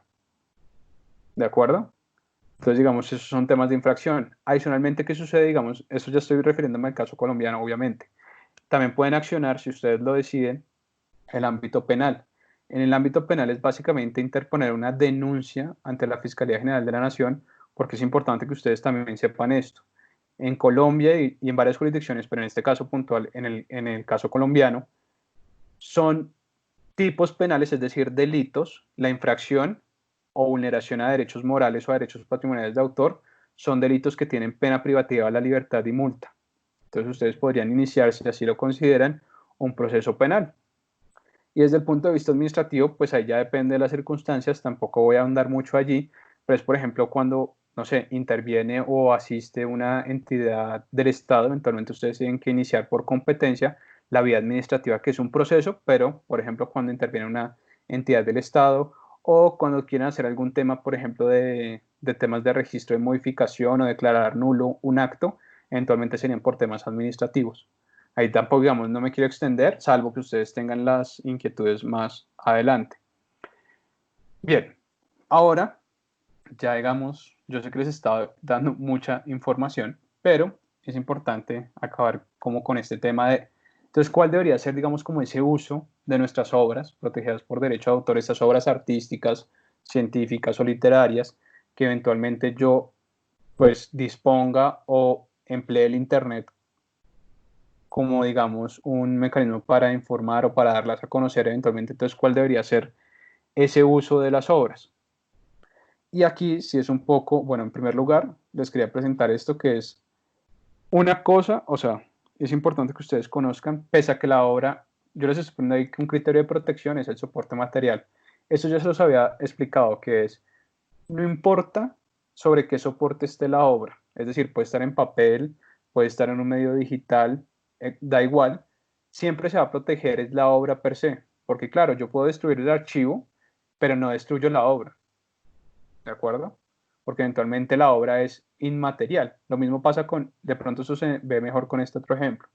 Si ustedes compran un libro, no sé, 100 años de soledad, si ustedes eventualmente lo que compran es el libro, no están comprando la obra, es decir, ustedes no tienen los derechos patrimoniales de 100 años de soledad, lo que adquirieron fue un ejemplar de esa obra, no sé, por 50.000 pesos. Lo mismo si adquieren un ejemplar digital, pues para leerlo en sus dispositivos móviles, por ejemplo.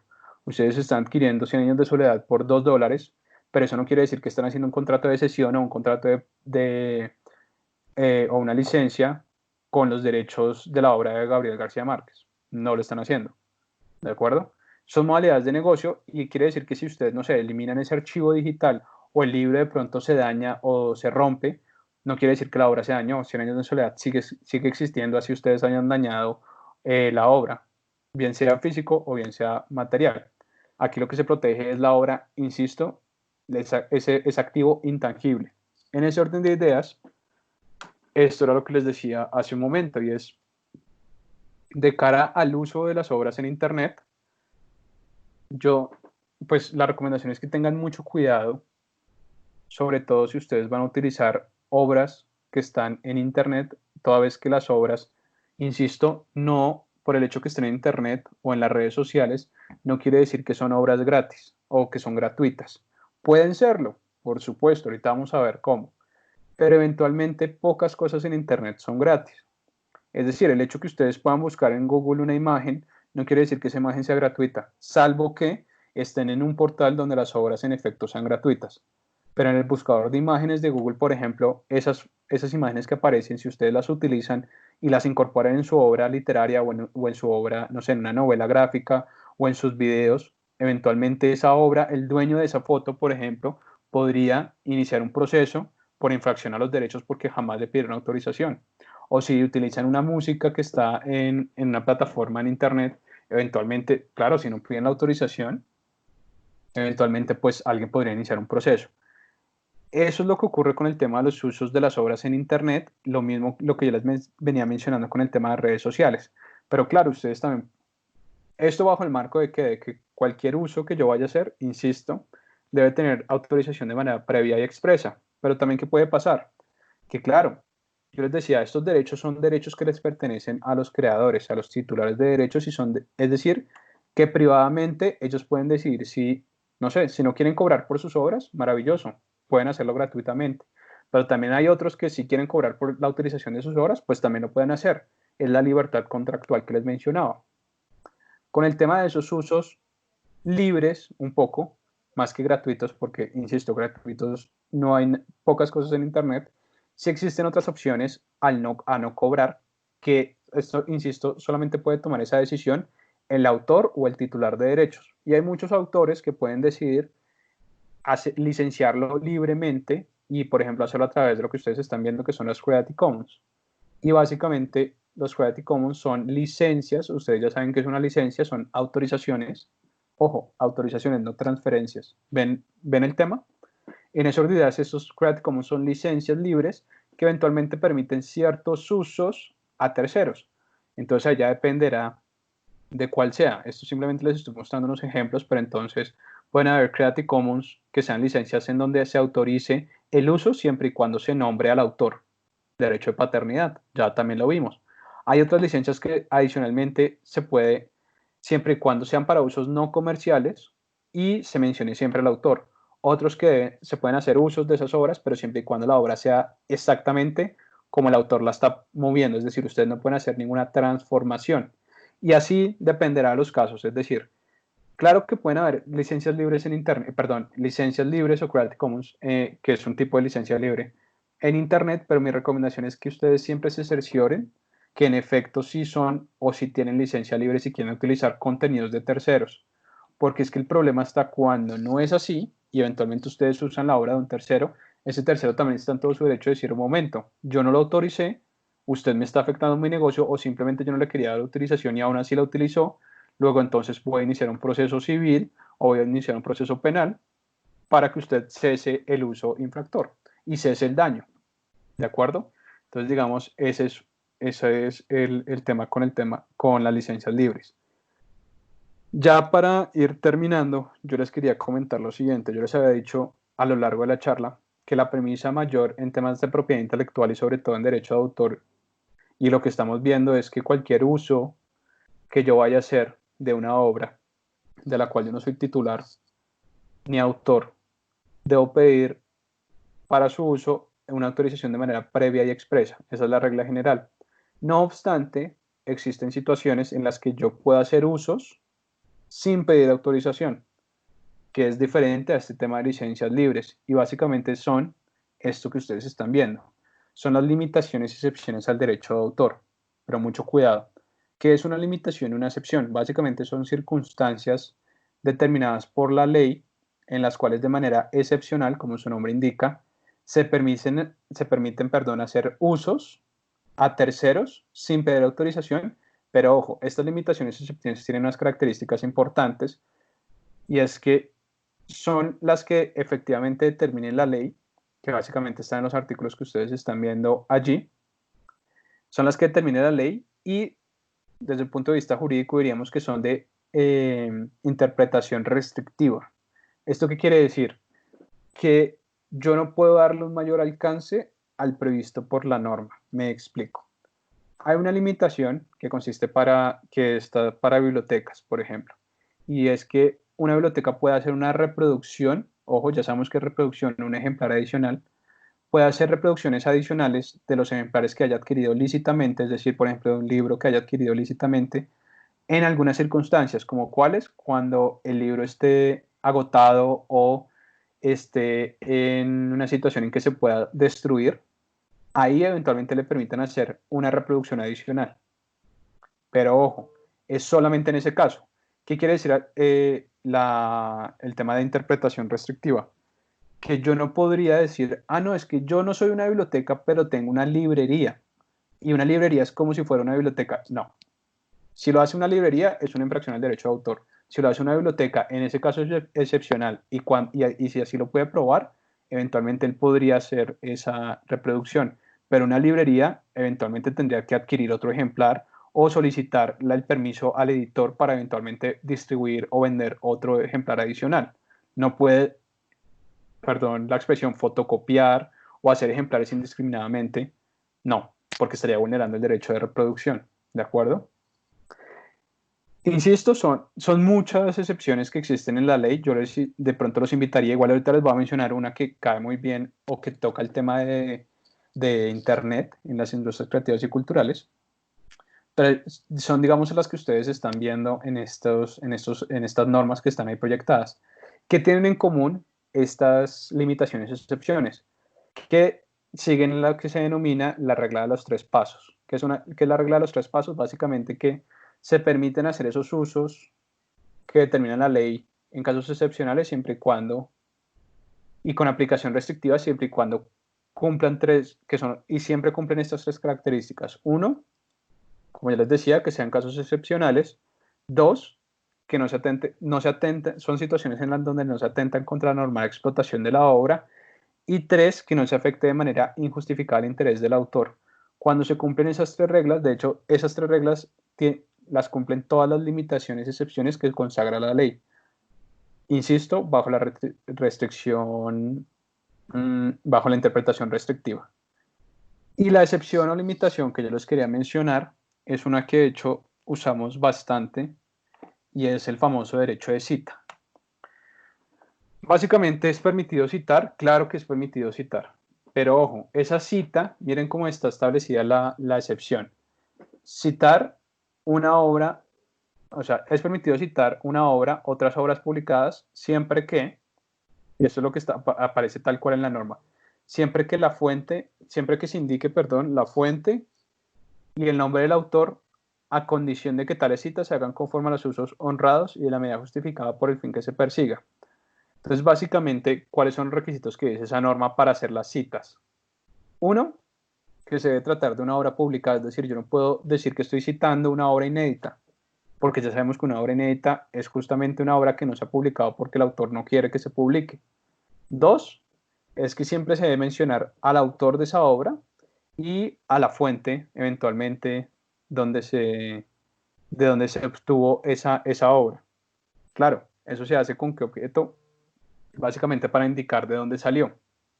Eso es más o menos lo que se suele hacer, por ejemplo, en temas de educación o en temas de citas de artículos, etcétera. Es básicamente esa segunda característica. 3, se debe hacer conforme al fin que se persigue, es decir, yo no puedo decir, no, es que yo voy a hacer una crítica a esta obra y básicamente citarla y no hacer nunca la crítica, no, porque estaría yendo en contra y estaría apartándome de lo que para el fin que se persigue. Es decir, yo tengo que justificar por qué estoy haciendo esa cita, porque simplemente quiero aclarar algo, quiero hacer esa referencia, quiero criticar la postura de ese autor, etc. Y sobre todo, el cuarto punto que ustedes están viendo ahí, y para mí creo que es el más importante para tener en cuenta siempre, es que yo no puedo utilizar como pretexto la cita para hacer una reproducción simulada. Claro, ustedes me dicen, yo puedo citar, no sé, toda la obra. Claro que lo podría hacer, pero lo tengo que justificar, tengo que decir de dónde lo saqué, tengo que citar al autor y tiene que tratarse de una obra publicada. Si reúno todos los requisitos, en principio podría citar, pero ojo, yo no puedo escudarme en esa limitación para decir que para lo que realmente estoy haciendo es haciendo una reproducción adicional sin autorización. ¿De acuerdo? Y hay que tener mucho cuidado con eso, sobre todo, y no piensen tanto en obras literarias. Piensen más, por ejemplo, ustedes cómo hacen una cita de una fotografía. Pues tienen que citar la fotografía entera, ¿verdad? Pero entonces esa cita, esa fotografía, por ejemplo, si eventualmente es necesaria que sea toda, tienen que justificar y tener en cuenta todas las características. Y no que sea un pretexto malintencionado, de mala fe, para lo que realmente, por ejemplo, realmente buscar es una reproducción adicional sin autorización del autor. ¿De acuerdo? Entonces, eso hay que tenerlo presente, muy, muy importante para nuestros temas de usos, sobre todo digitales. Bueno, en ese orden de ideas, yo creo que hemos tocado bastantes temas el día de hoy. Básicamente, yo antes del tema de inicio de ronda de preguntas, que estoy dispuesto a contestar todo lo que ustedes consideren, yo sí los invitaría, pues, a que nos sigan nuestras redes sociales, ustedes las están viendo en este momento, y sobre todo también en nuestra página web, que es www.derechodeautor.gov.co. Si están interesados, nosotros tenemos cursos virtuales gratuitos que ustedes pueden acceder a través de esa página y hacerlos, pues, de conformidad con sus gustos. Hay para distintas industrias musical, audiovisual, editorial, etcétera. Hay para todos los gustos. Y bueno, siendo eso, muchísimas gracias por su amable atención, y estaría dispuesto de pronto a iniciar la ronda de preguntas, claridades y no sé, Natalia, por favor. Julián, muchas gracias, súper interesante todo lo que nos acabas de contar. Recuerden que las preguntas, entonces, la idea es que nos las hagan por el chat. No sé quién quiere empezar con preguntas. De pronto contestar una pregunta que nos hicieron iniciando la charla, de pronto como para que la persona que la hizo, pues entonces No sé, yo sé que de pronto no tiene mucho que ver con lo que vimos, pero sí es de algo de derechos de autor. Entonces ella nos pregunta es que cómo puede usar una pintura de un autor en un producto que quiera comercializar como MOOC, como un bolígrafo, si solamente basta con pedir el permiso, si debe hacer el pago o cómo funcionaría en ese caso. ¿Me puede repetir la pregunta respecto del MOOC, por favor? Hay una persona que quiere comercializar la obra de un pintor, ¿cierto? Ujú. Una pintura de un autor. Y lo quiere comercializar en un MOOC Perfecto, o un listo. bolígrafo. Ella no Bien. sabe si le tiene que pedir solo el permiso, si le debe pagar. Listo. ¿Cómo se llama ella? Ana María. Listo. Muchas gracias, Natalia. Ana María, muchas gracias por tu pregunta. Mira, tu pregunta es bien interesante. ¿Por qué? Porque tiene mucha incidencia en lo que estábamos viendo, que acabo de ponerles otra vez en el slide correspondiente, son los derechos patrimoniales. Entonces, ¿qué sucede? Tú nos cuentas que quieres utilizar, por ejemplo, una obra artística, no sé, de un pintor X, da igual, y incorporar esa obra, no sé, en unos pocillos o en unos elementos, da igual. Entonces, eso básicamente en qué consiste o cuáles son los derechos patrimoniales que está afectando. Eventualmente, en principio estaría afectando o tocando dos derechos. Uno, el derecho de transformación, toda vez que, por ejemplo, si se trata de un lienzo, de una obra, de una pintura que esté incorporada en un lienzo, eventualmente tú qué estás haciendo, transformándola en la medida en que estás haciendo una obra derivada, no sé, por ejemplo, la estás digitalizando, o sea, del formato original en donde está incorporada, la estás digitalizando, ahí sería el derecho de transformación, e incorporándola, digamos, en este elemento que sería la taza, y eventualmente podrías estar haciendo también, de manera directa o indirecta, una reproducción, es decir, un ejemplar adicional, ¿cierto? Esos serían dos derechos. ¿Cuál debería ser? Digamos, tu pregunta es muy buena porque trae muchas, de hecho es algo que se hace usualmente y pues traería, digamos, de suyo varios temas importantes. En principio, desde el punto de vista jurídico, son esos dos derechos, transformación y reproducción. Según la charla que les acabo de dar, eventualmente tú tendrías que pedir autorización a ese artista para hacer la transformación y la eventual reproducción y digamos ya sería que ustedes determinarán por cuántas unidades o para qué transformación y eventualmente pues fijar un precio o hacerlo de manera gratuita, depende del artista. De hecho, yo sé que buena parte de ustedes hacen parte de Antioquia, de hecho hay un caso famoso en tema de derecho de autor respecto de las obras de Botero, del maestro Botero, respecto del museo que eventualmente el maestro Botero donó sus obras a este museo para que fueran exhibidas, pero lo que estaba haciendo el museo era hacer reproducciones en miniaturas de las esculturas del maestro Botero. Eventualmente el maestro Botero les dijo al museo, un momento, yo le doné las obras, pero yo no lo autoricé a transformar mi obra para que usted la reprodujera en miniatura, transformar y reproducir en miniatura y se lucrara a partir de esa venta de esos souvenirs. ¿Ves? Es parecido a lo que tú me estás planteando. Porque claro, una cosa es el acto de donación, en ese caso que te estoy poniendo, y otra cosa es la producción. Y frente al caso que tú me preguntarías sería eso. Tendrías en principio, la primera opción sería esta. Si el artista está vivo y sigue vigente el derecho del derecho patrimonial, es decir, la vida del autor más 80 años, si está en ese periodo de tiempo, tú debes pedir autorización para hacer digamos, ese modelo de negocio que quieres hacer en las tasas, esa incorporación de la obra en las tasas. Ahora, si se tratan de obras artísticas que ya han pasado el tiempo que te acabo de decir de la vida del autor más 80 años, yo no lo mencioné en la charla, pero cuando ocurre eso, cuando pasa ese periodo de tiempo, las obras pasan a denominarse obras de dominio público. ¿Eso qué quiere decir? Que son obras cuyos derechos patrimoniales ya no están vigentes y en ese orden de ideas, la premisa de hacer ese uso, la premisa de pedir esa autorización de manera previa expresa ya no está vigente y en ese orden de ideas cualquier persona puede hacer cualquier uso sin pedir autorización, porque ya no hay protección, ¿sí? Pero solamente respecto de ese tipo de obras que han pasado la vida del autor más 80 años. Claro, depende del tipo del autor, digamos, y del país donde haya publicado la obra, pero en principio, entonces, resumiendo, tendrías dos opciones. Uno, si los derechos patrimoniales están vigentes, debes pedir autorización al autor o al titular de derechos para hacer cualquier modalidad de negocio que tú quieras hacer. Y dos, en el caso en que no estén vigentes, que se traten de obras de artistas muy antiguos o obras que ya no tienen protección por derecho de autor, porque ya transcurrió el derecho patrimonial del tiempo, tú podrías entonces hacer cualquier uso y sin pedir autorización de nada. Entonces, digamos, esa sería la respuesta para Ana María. Listo, tenemos una otra pregunta. Estefanía pregunta que si hay alguna plataforma donde se puedan adquirir los permisos de parte de los autores. Muy bien, gracias Estefanía por tu pregunta y la respuesta concreta es no. No existe una plataforma que reúna en su totalidad todos los autores o titulares de derechos. ¿Por qué? En algunas industrias existen, digamos, algún tipo de plataforma, entre comillas, pero lo cierto es que pues depende de la industria y de la obra que tú quieras usar, pero yo sí te recomendaría, pues, uno, mirar muy bien que pues esa plataforma, si está disponible para el tema de reproducción, para el uso que tú vayas a hacer de la obra que tú estás interesada, puedes hacer, pues, contactes en efecto a ese autor o a ese titular de derechos y te dé la autorización correspondiente. Pero en principio es difícil porque no se suelen agrupar todos los autores para conceder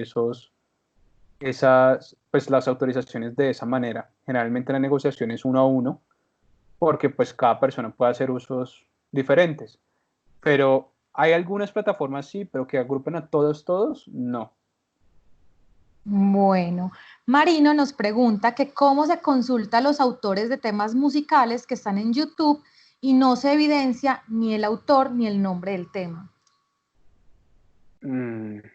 Ok, entendiendo que tú quieres hacer uso de esas canciones, lo voy a contestar así. Entendiendo que se quiere hacer uso de las canciones, ya que él es bailarín, pues él es maestro Ok. de danza, entonces es como por Sí, ese lado. en ese caso, ahí es importante, pues esa pregunta me lleva a hacer dos consideraciones.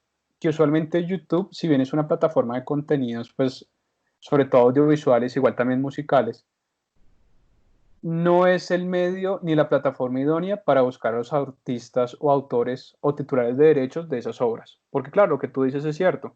Una persona puede hacer un canal, yo puedo hacer un canal y subir una cantidad de música y de videos musicales y no poner quiénes son. Entonces, lo primero sería, uno, mi recomendación es que si lo haces por YouTube, busques de pronto un canal oficial.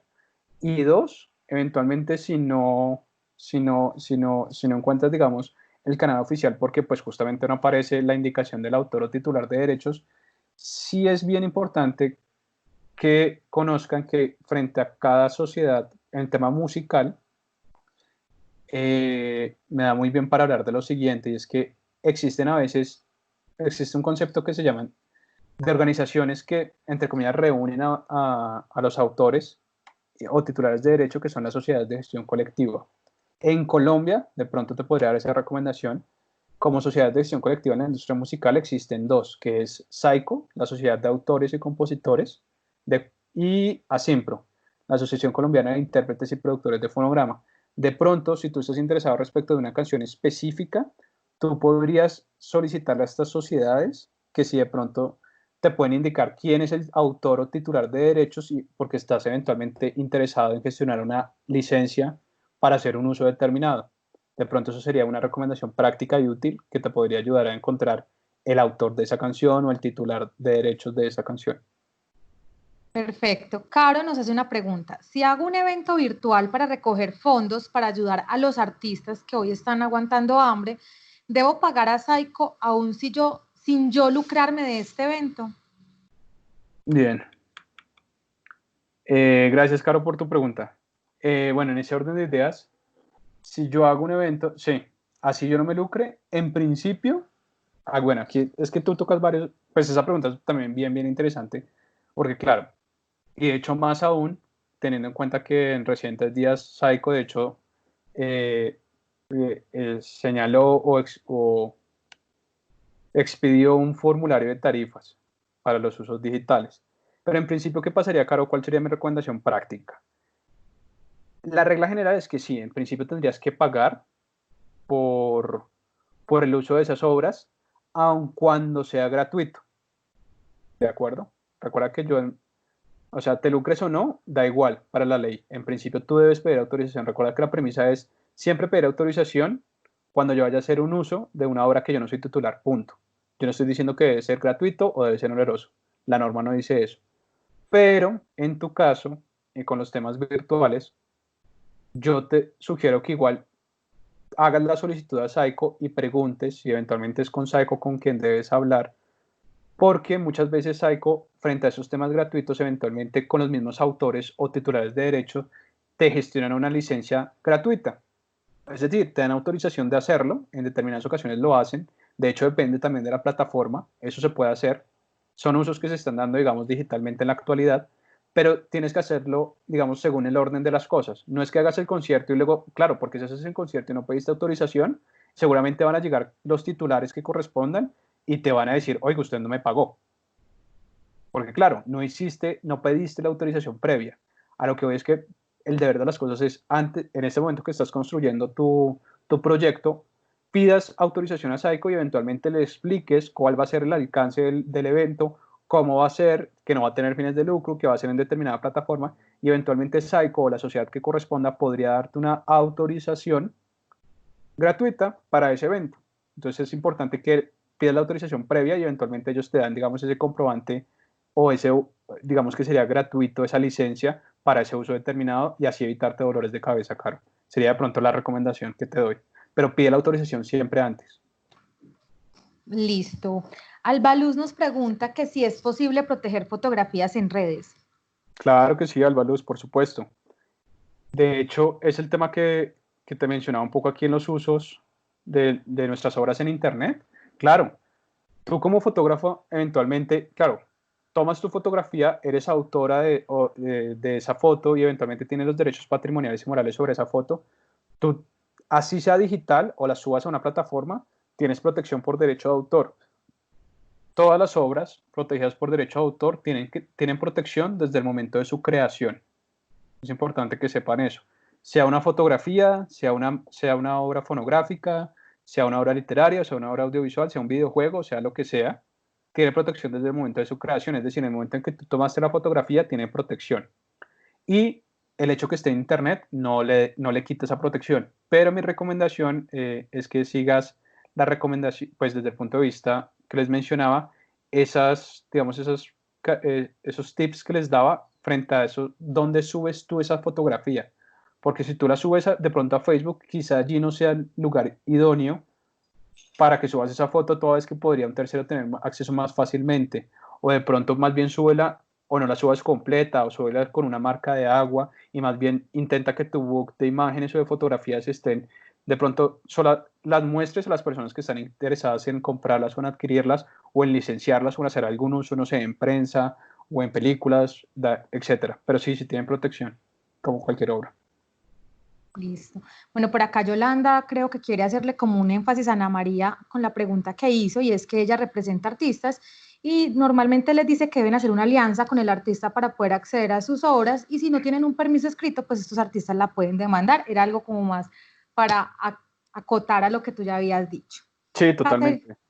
Okay. Gracias. Caterine nos dice, hola Julián, de parte de Nailover Cantautor, él ha registrado algunas de sus obras en la plataforma de la Dirección Nacional de Derechos de Autor con el nombre de pila, pero está haciendo el trámite del seudónimo. ¿Cómo sería para pasar a obras seudónimas aquellas obras ya registradas? Listo. Caterine, ¿sí? ¿Me dijiste? Sí, Caterine, sí. Caterine, muchas gracias por tu pregunta. Y bueno, eso es un tema que no toqué aquí tampoco, el tema del registro. Pero entonces, tu pregunta me lleva a hacer tres claridades y te respondo tu tema puntual. Y es, yo les decía, las obras se protegen desde el momento de su creación, pero eventualmente hay un procedimiento adicional que es el registro. El registro de obras es un proceso que se adelanta ante la Dirección Nacional de Derecho de Autor, como menciona Caterine, y eventualmente, y es importante que lo sepan, el registro de obras en Colombia es gratis. Gratis, de hecho es el único país del mundo donde el registro de obras es gratuito. Si quieren más adelante podemos hacer un taller de registro, digamos, si Interactuar está interesado, podemos hacer un taller de registro en línea y explicarles en detalle cuál es el procedimiento respecto a las distintas categorías. Pero bueno, con el caso de la música que tú me mencionas, se hace el registro de estas obras y claro, tú me dices, yo lo hice a través del seudónimo, perdón, a través de mi nombre de pila y lo quiero cambiar a mi seudónimo. ¿Cómo eso es posible, sí o no? En esencia, sí, Catherine, es totalmente posible. Tú lo puedes, por ejemplo, yo puedo hacer mi registro de obras a través de Julián Riátiga como autor y eventualmente una vez ya tenga el seudónimo, haya hecho el procedimiento del seudónimo ante la notaría correspondiente y eventualmente tenga esa constancia notarial del seudónimo, yo presento esa documentación ante la Dirección Nacional de Derecho de Autor. En este caso tú podrías mandar un correo a info arroba, ahí está nuestro correo, info@derechodeautor.gov.co, y solicitar que frente a los registros de las obras musicales, cuando uno registra, le dan un radicado, un número de radicado. Entonces, de las obras musicales con radicado número tal, X, Y, Z, de esas 3 obras, por ejemplo, tú acreditas que eres la autora, que eres la titular de derechos, y eventualmente adjuntas el certificado el certificado notarial de tu seudónimo, y eventualmente tú dices que solicitas una modificación en el registro para incluir tu seudónimo en ese registro de las obras. Y ese procedimiento es totalmente gratuito, sería una modificación al registro. Y lo que te digo, pues anticipadamente te recomiendo indicar el radicado de los registros, certificar que tú eres en efecto quien hizo los registros y el titular de esa cuenta y el titular sobre todo de derechos, y adjuntar el certificado notarial del seudónimo y solicitar pues puntualmente cuál es la modificación. Envías ese correo y pues te harían la respuesta correspondiente, y eventualmente si se requiere alguna otra documentación adicional te la harían saber, pero en principio tú sabes que igual puedes hacer eso incluso por internet, y eventualmente te darían también, una vez ya esté actualizado tu registro, pues ya lo verías reflejado en tu cuenta de usuario en el registro de obras de derecho de autor. Gracias, esa sería la respuesta. Perfecto. Wilder nos pregunta, si ya tengo la obra registrada en la página de derechos de autor, ¿hay algún problema con los derechos en Facebook o YouTube? Muy buena pregunta. No, en principio no, porque recordemos lo que estábamos viendo. Nosotros tenemos registradas nuestras obras, digamos, en el Registro Nacional de Derecho de Autor, y en ese registro que me da un certificado, que es el certificado de registro, que como les decía es el medio probatorio idóneo ante cualquier autoridad judicial, de manera sencilla, y ustedes pueden probar que son los titulares. Frente al tema de las páginas web, de las redes sociales como Facebook, pues en principio no hay problema, porque fijémonos cómo es lo que decía, por ejemplo, Facebook. Facebook simplemente es, mire, usted es el dueño de la obra, yo no tengo problema, pero eventualmente la obra que usted está subiendo a mi red social, usted me está otorgando simplemente una licencia, no me está transfiriendo nada, me está licenciando, es decir, autorizando a hacer estos usos. Me da igual si usted la tiene registrada o no, usted me autoriza de antemano a hacer estos usos. Entonces, digamos, no habría conflicto entre que se tenga registrado o no. Claro, ¿cuál es la recomendación desde el punto de vista técnico? Es ideal que la tengan registrada, las obras deben registrarse. Entonces, digamos, está muy bien que la tenga registrada, el hecho que la tenga en Facebook, pues en principio no implica ninguna contradicción ni ningún impedimento, porque la obra igual sigue siendo suya. Entonces, no habría problema. Listo. Javier nos dice, me llegó un artículo y me hace la observación de prohibida su reproducción parcial, total, sin autorización del autor. ¿Qué sanciones puedo recibir y a quién debo solicitar el permiso para compartir? Listo, Javier, muchas gracias. Bueno, claro, en efecto, eso es usual, generalmente en los artículos o en distintos PDFs, etcétera. El mismo autor puede, o sea, si bien la regla general es yo siempre debo pedir autorización de manera previa y expresa, no pasa nada si adicionalmente yo dentro de esa obra pongo esa leyenda o ese, digamos, ese disclaimer, que es esa notica al final, en donde yo digo, mire, cualquier uso no autorizado cualquier uso debe ser previamente autorizado por el autor o no se puede reproducir de manera adicional, etcétera. Lo puedo poner, no hay problema. Es más, si no lo pongo, igual tengo que hacerlo. En ese orden de ideas, ¿cuáles serían las sanciones de infringir esos permisos o hacer esos usos sin autorización? Un poco lo que hablábamos antes, Javier, que era básicamente desde el punto de vista civil, penal y administrativo. Puntualmente con el caso que usted me está planteando sería más de orden civil o penal, que es básicamente qué podría hacer, digamos, si es mi artículo y yo soy el quien puso esa nota y usted hace esa reproducción sin mi autorización, pues que yo tendría una o dos opciones según lo que yo considere. Es decir, puedo usar la una o la otra o las dos si así lo veo necesario. Ámbito civil, insisto, es que yo interpongo una demanda ante un juez civil con el objeto de que en este caso, por ejemplo, usted, Javier, me indemnice a mí porque me produjo un daño, su actuación me produjo un daño, eventualmente mi autorización, y eso corresponde a un monto de dinero determinado. Eso consiste en demandar en esencia y de manera muy, muy rápida. Pero también podría iniciar un proceso penal contra usted o contra la persona que hizo ese uso sin autorización, porque los artículos 270, 271 y 272 del Código Penal colombiano prevén como delitos, que era lo que les comentaba, o tipos penales, desde un punto de vista más técnico, comportan como delitos la vulneración a los derechos morales o a los derechos patrimoniales de autor. Por ejemplo, la reproducción. La reproducción, recordemos que es un derecho patrimonial de autor que consiste en la creación de nuevos ejemplares. Luego, si usted hace un ejemplar sin mi autorización, yo podría iniciar un proceso penal en virtud del cual usted me está vulnerando el derecho patrimonial. Si así lo considero, digamos, esa potestad siempre es del autor.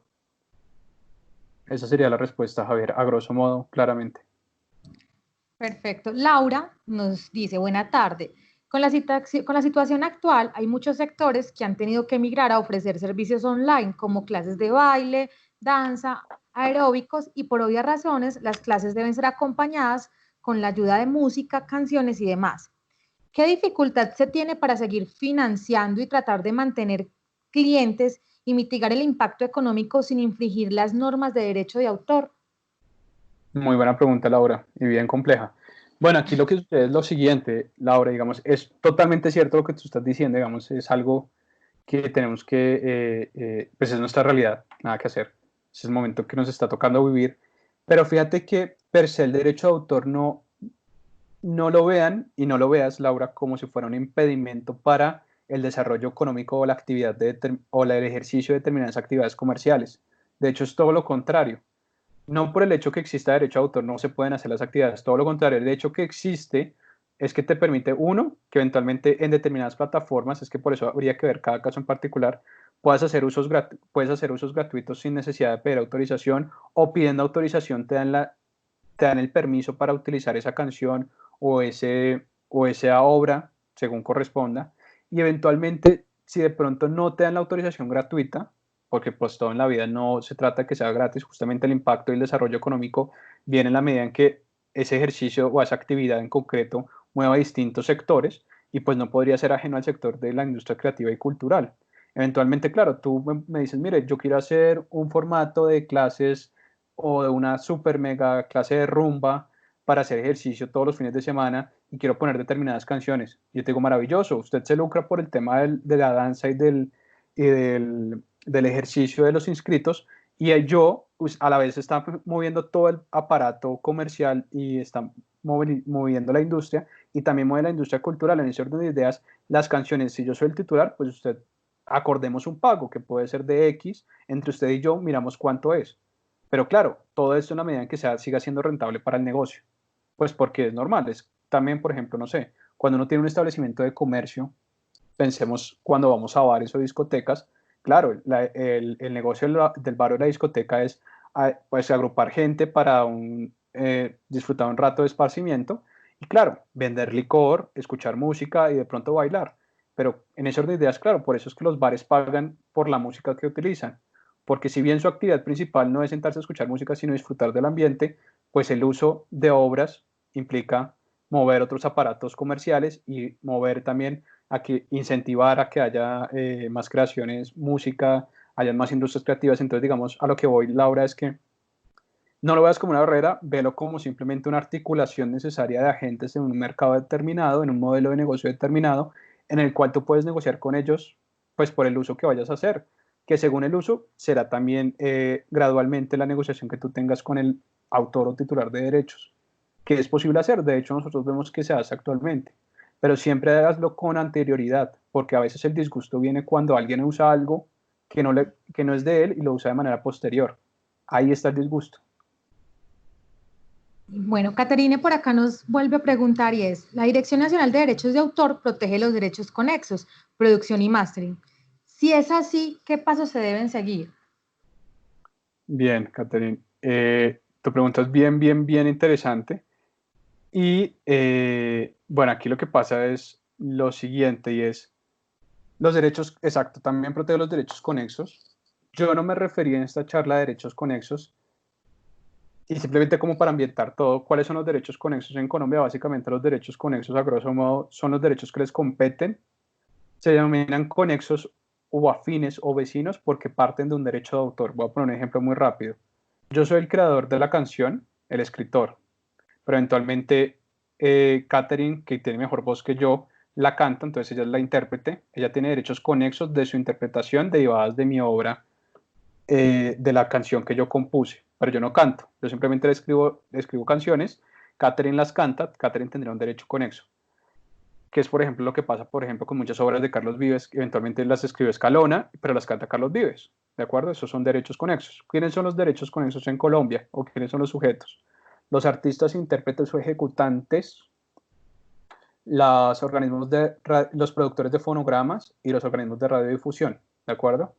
Eventualmente, pues también están protegidos por derecho de autor, pues perdón, por la Dirección Nacional de Derecho de Autor, también implica la protección como entidad, tanto a los sujetos de derecho de autor como a los derechos conexos, y en ese orden de ideas, tocaría mirar cuáles son los usos correspondientes que se hacen, porque en principio, claro, todos tienen protecciones según corresponda y según los usos que yo haga o de la producción final de la grabación de determinada productora o de la interpretación que hace determinado cantante, pues si la canta Carlos Vives eventualmente le tengo que pagar a él, y eso sería a través de Asimpro, que yo les decía es la Sociedad de Intérpretes y Productores, pero si no la está cantando Carlos Vives, sino la interpretación es de Katherine, pues eventualmente quien deba hacer la negociación o el pago es a Katherine.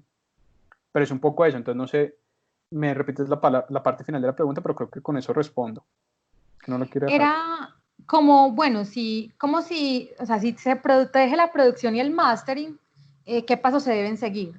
Ah, bueno, sí, pues básicamente son los mismos, o sea, en esencia es eso. Entonces, si vamos con esa cadena de valor de la industria musical que estamos hablando, está el derecho de autor, inicialmente, obra originaria, se protege que, digamos en este caso, la obra escrita, que es la canción propiamente.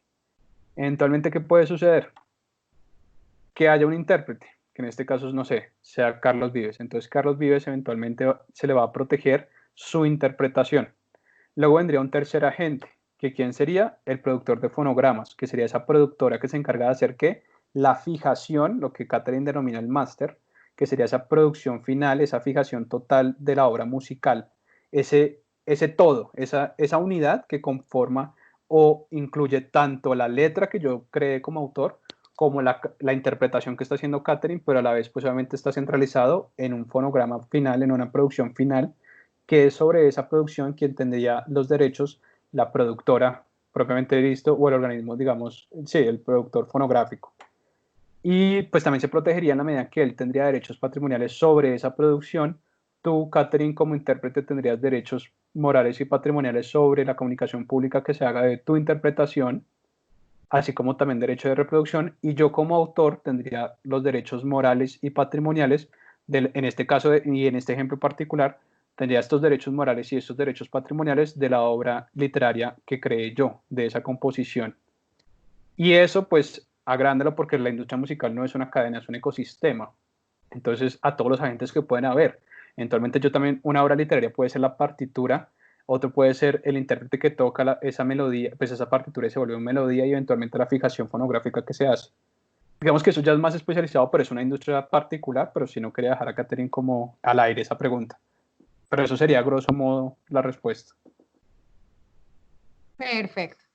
Chicos, ¿alguien más tiene alguna duda? Recuerden que las estamos recogiendo por medio del chat. Algunos han levantado la mano, pero es importante que la hagamos como por este medio. Entonces, pues creo que lo que más están diciendo es gracias. Están muy agradecidos como por la charla.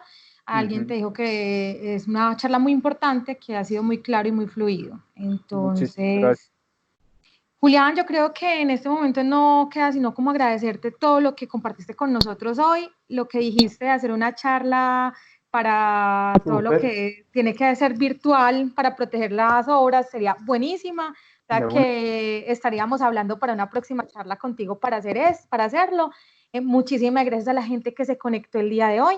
Les estaremos contando qué otras charlas vendrán próximamente para que estén muy atentos y se puedan conectar con nosotros. Y bueno, yo creo que Pues Natalia, es muchísimas importante gracias. Sí. Dale, Bueno, y es perdón. importante decirle a la gente para que podamos, es como que la gente que se inscribió, que llenó el formulario, les llegará el video, entonces para que lo tengan en cuenta los que están preguntando. Ahora sí, Julián, ¿qué ibas a decir? Sí, no, muchísimas gracias Natalia, muchísimas gracias a todos, qué buenas preguntas, me alegra mucho que les interese, que estén interesados en estos temas. Claro que sí, reitero el agradecimiento por parte de la Dirección Nacional de Derecho de Autor, pues a interactuar por esta invitación que nos hicieron a tratar estos temas. La invitación también queda abierta y por supuesto a todos ustedes por asistir, la invitación queda abierta, Natalia y Lenis, por favor, Natalia, perdón, y Lenis, a que los temas eventualmente que consideren interés o oportunos los podemos tratar con mucho gusto en otra sesión. Muchísimas gracias.